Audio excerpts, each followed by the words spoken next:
போய் அங்கே போய் கழுவ போடுறான் அம்மாட்ட.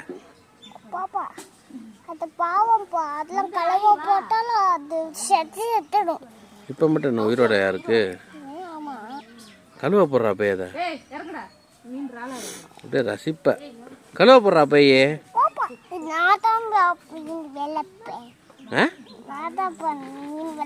எங்க மீன் செத்து போச்சு, எப்படி வளர்ப்ப? செத்து போனாலும் நானு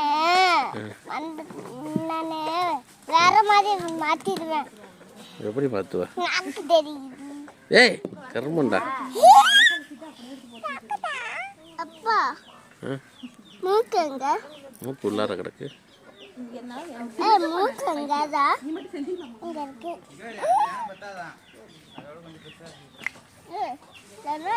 வாய் மாடிக்கு கடிக்கும் கசிடும்.